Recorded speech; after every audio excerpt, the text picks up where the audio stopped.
Hello friends, welcome back to my channel Learn English Grammar with Pooja Thakur. Today, in this video, we will learn about basics of English grammar. So, basics में हम क्या पढ़ेंगे? Alphabet, word, sentence, clause and phrase. Before moving to the discussion, you should understand one thing, that you should always treat English as a language, not as a subject. English को आपको हमेशा language की तरह treat करना चाहिए, ना कि subject के जैसा. लैंग्वेज की तरह ट्रीट करना मतलब आप उसे अपने बोलचाल में, अपने लैंग्वेज, अपने भाषा में यूज उसे लीजिए, उसे लैंग्वेज समझो कि हमें बात करनी है. उस चीज को हम पढ़ रहे हैं क्यों? ताकि हम उस लैंग्वेज में बात कर सकें, अपनी बातों को, अपने जो व्यूज हैं, आइडियाज हैं, उसे किसी को समझा सके, कम्युनिकेट कर सके. ठीक है, उसे सब्जेक्ट नहीं समझिए. If you think it as a subject, then you will score good marks. Definitely you will score good marks, but आप एक अच्छा इंग्लिश नहीं सीख पाएंगे. So English is not a subject to be learn, it is the language of international communication. So English को अगर आपने language माना है तो आप कहीं भी किसी से भी कम्युनिकेट कर सकते हैं. नो मैटर आज आप अच्छे से नहीं कम्युनिकेट कर पा रहे हैं, बट स्लोली एंड ग्रेजुअली आप इम्प्रूव करेंगे और बहुत अच्छे से इंग्लिश में बात कर सकेंगे, है ना. सो सब्जेक्ट नहीं, उसे हमें लैंग्वेज मानना है. Now let's start with alphabet. Okay, if I ask how many alphabets are there, अगर मैं पूछूं कि अल्फाबेट कितने हैं, डेफिनेटली आप लोग कहेंगे 26, है ना, क्योंकि स्कूल में पढ़ाया गया है, आपको भी बताया गया है कि 26 अल्फाबेट्स होते हैं. मैंने भी जिस स्कूल से पढ़ा है वहां पे भी बताया गया था कि हाँ, अल्फाबेट 26 होते हैं. सो मैं आपको बता दूं कि the English language has only one alphabet, not 26. Alphabets कितने होते हैं? अल्फाबेट सिर्फ 1 होता है, ना कि 26. Alphabet consist of 26 letters. 26 क्या होते हैं? लेटर्स होते हैं. सो हमारा अल्फाबेट कितने हैं? 1 और 26 क्या है? लेटर्स. ओके, नाउ 23, थोड़ा सा हिस्ट्री में जाते हैं इसके इंग्लिश के, कि 23 जो है वो जो लेटर्स हैं वो हमारे ओल्ड इंग्लिश से लिए गए हैं, जो पुराने इंग्लिश है. ओके, जैसे A B C D E F G H I K L M N O P Q R S T V X Y Z. ये आपके स्क्रीन पे दिख रहा होगा आपको. ये 23 लेटर्स है जो कि ओल्ड इंग्लिश से लिया गया था, और 3 बाद में ऐड हुए हैं, which is like J U N W. Okay, now 5 of the letters in the English alphabets are A, E, I, O, U are called vowels. So A, E, I, O, U जो है वो हम उसे vowels कहते हैं.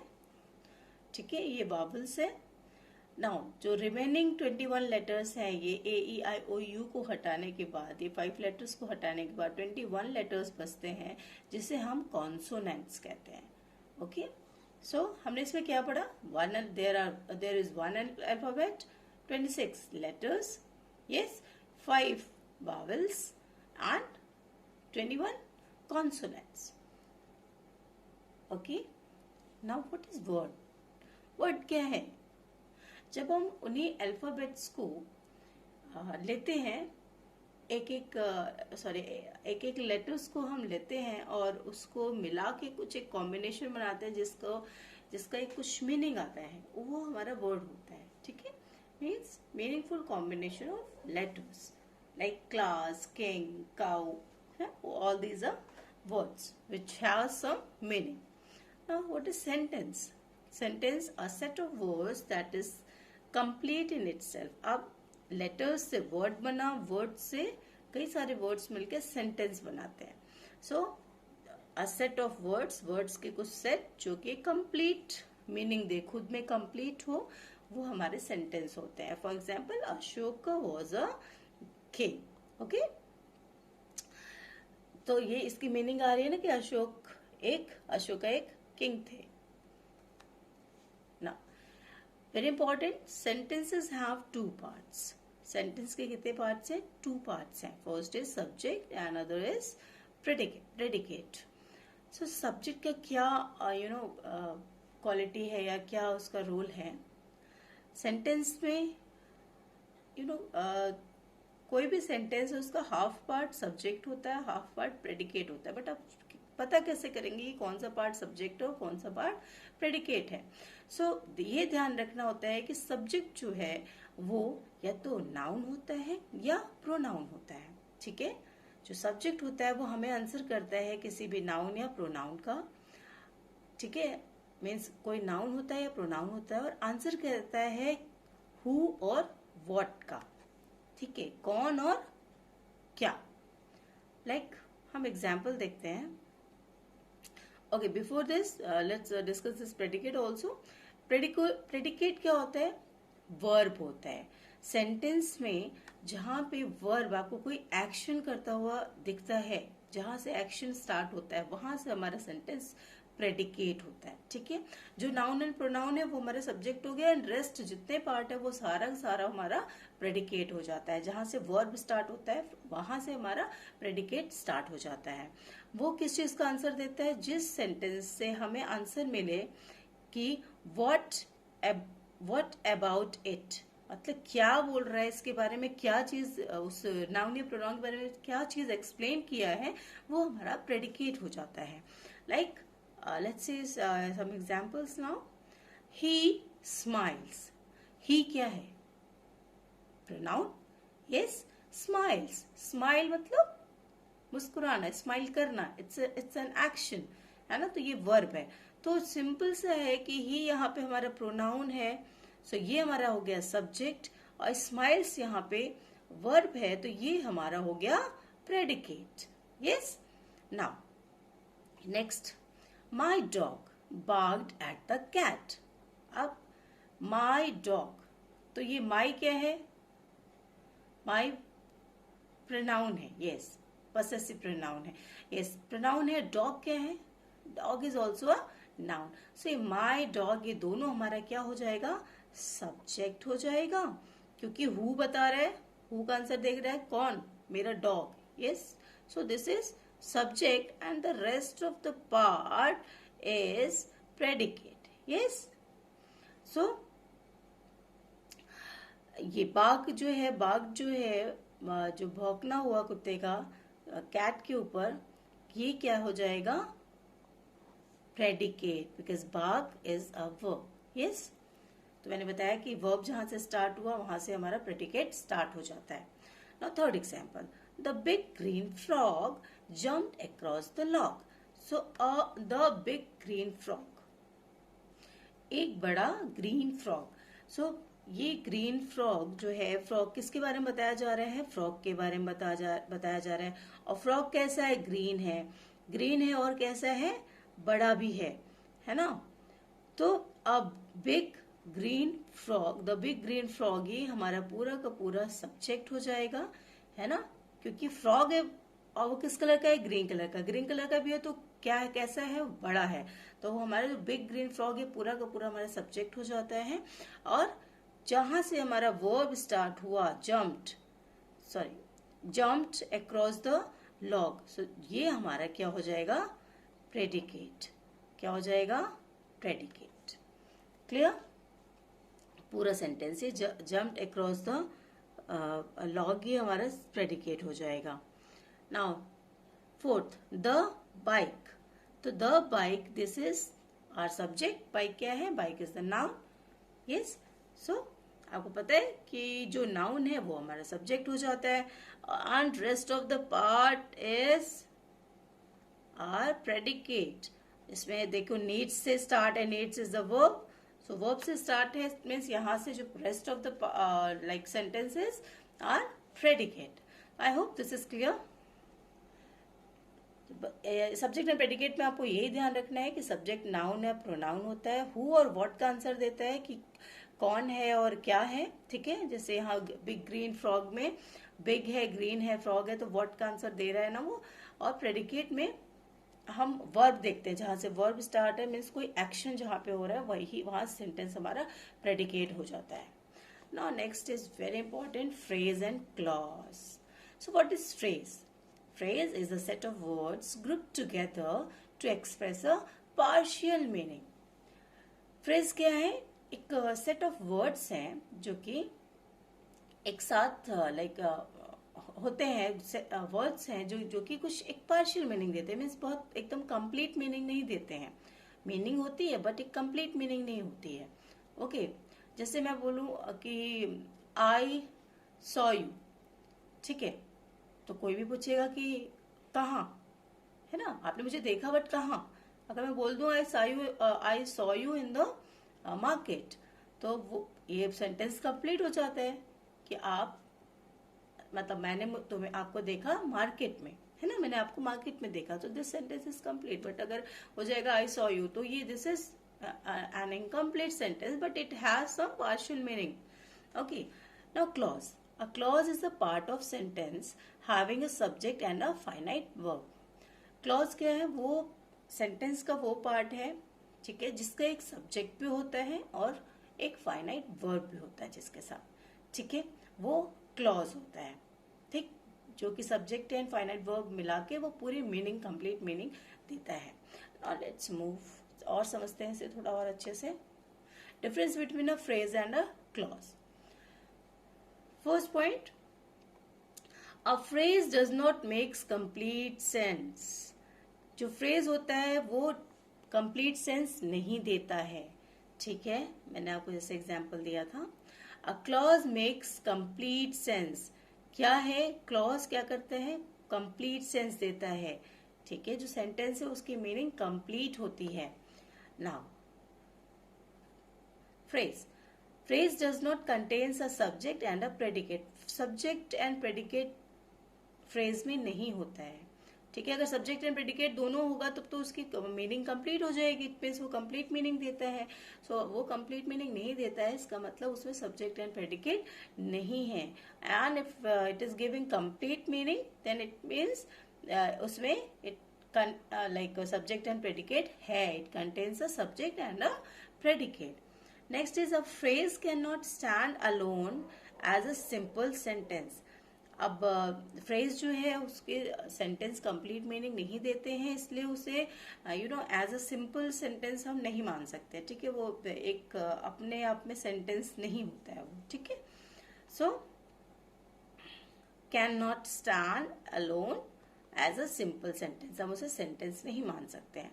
A clause can stand alone as a simple sentence. ये क्या है? ये जो सेंटेंस है, जो क्लॉज होते हैं वो सिंपल सेंटेंस, अब उन्हें मान सकते हैं because it will give a complete meaning, okay, complete sense. So some example like how to do it.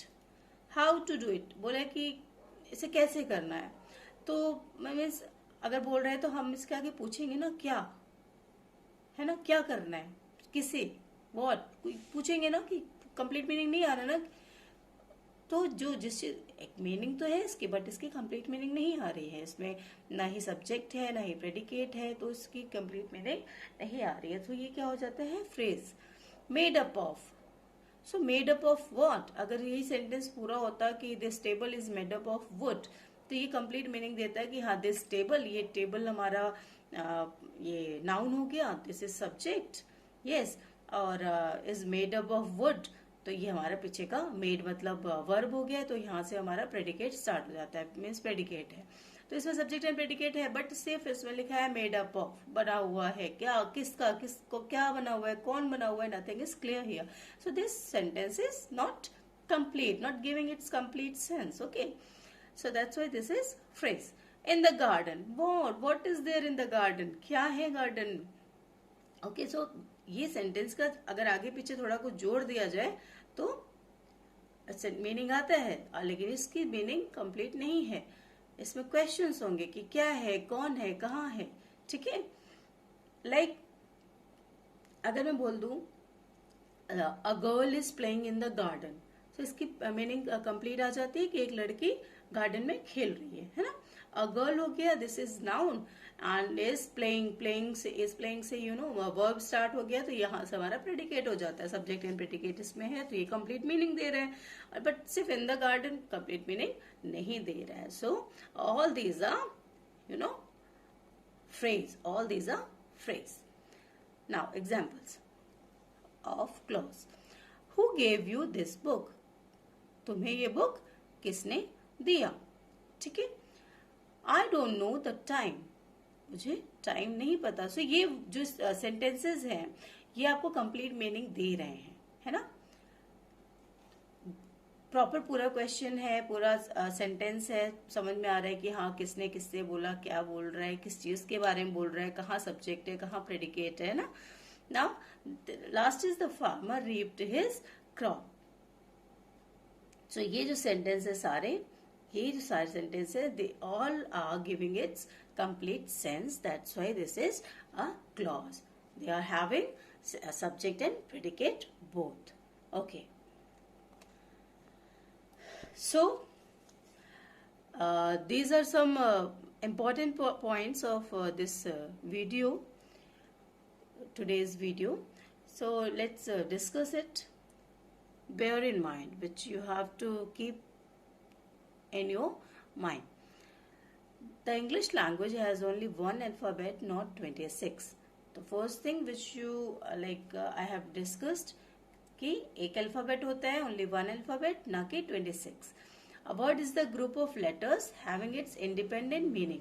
Word क्या है? अ ग्रुप ऑफ लेटर्स है जिसकी खुद की मीनिंग होती है. ठीक है. हर एक वर्ड की अगर उसे सही तरीके से हम जोड़ते हैं, उसकी कोई मीनिंग आती है, तब वो वर्ड कहलाता है. जैसा COW है, इसको अगर ऐसे अरेंज है तो उसकी मीनिंग आ रही है, बट अगर W और C हो जाए तो उसकी कोई मीनिंग नहीं है. ठीक है. तो वो वर्ड नहीं होगा, वर्ड वो होगा जिसकी मीनिंग आती है. ठीक है. अ sentence is a group of words that makes complete sense. It contains a verb and a subject. अब सेंटेंस क्या है? वो वर्ड्स के ग्रुप है, डिफरेंट वर्ड्स मिलके ही एक सेंटेंस बनाते हैं और एक कंप्लीट सेंस देते हैं, जिसमें एक सब्जेक्ट और एक वर्ब जरूर होता है. ठीक है. तभी वो उसकी मीनिंग कंप्लीट आती है और वो सेंटेंस होता है. Now the subject of a sentence is the object, person, animal और thing you are talking about in a sentence. So subject क्या होता है? सब्जेक्ट वो होता है किसी भी पर्सन, एनिमल और थिंग जिसके बारे में हम बात कर रहे होते हैं, वो सेंटेंस का सब्जेक्ट होता है. The predicate of a sentence is what is being said about the subject in the sentence and it is always a verb. और प्रेडिकेट क्या होता है? सब्जेक्ट हमने बता दिया कि कोई भी नाउन या प्रोनाउन हो जाता है. ठीक है. और प्रेडिकेट क्या होता है? जिसके बारे में हम क्या कह रहे हैं. ठीक है. जैसे जो सब्जेक्ट है उसके बारे में हम जो चीज कह रहे हैं, व्हाट इज बीइंग सेड, जो सेंटेंस में कहा गया है उसके बारे में, वो प्रेडिकेट हो जाता है. वो हमेशा एक वर्ब ही होता है. ठीक है. वर्ब से ही वो प्रेडिकेट हमारा स्टार्ट होता है. Now a phrase is a set of words group together to express a partial meaning. Phrase क्या है? वर्ड्स का एक सेट है, मीन्स कई सारे वर्ड्स मिलके बनते हैं. ठीक है. लेकिन उसकी मीनिंग क्या है? कंप्लीट नहीं आती है. ठीक है. वो वर्ड से बिगर यूनिट होती है. एक वर्ड मतलब एक सिंगल वर्ड हो गया और कई वर्ड्स मिलके एक फ्रेज बनाते हैं. ठीक है. तो वो बिगर यूनिट, उससे बड़ा हो गया. ठीक है. और ये आप एक complete meaning, complete sense express नहीं करते हैं. Now a clause is a part of a sentence having a subject and a finite verb. It is a bigger unit of language than a phrase. A finite verb आपको कई जगह दिखा होगा. So मैं finite verb में explain करूंगी. Infinite और finite verb होते हैं, वो मैं आपको उसमें explain करूंगी. बस अभी यहाँ पे आप समझो कि verb होता है, having a subject and a verb. ठीक है. clause में क्या होता है? वो सेंटेंस होता है जिसमें सब्जेक्ट होता है, वर्ब होता है, मीन सब्जेक्ट होता है एंड प्रेडिकेट होता है. ठीक है. और ये फ्रेज की बिगर यूनिट है. मीन्स फ्रेज आप मानो अगर 3 या 4 वर्ड्स के होते हैं तो ये मोर देन 3 and 4 वर्ड्स के हो जाते हैं. ओके. सो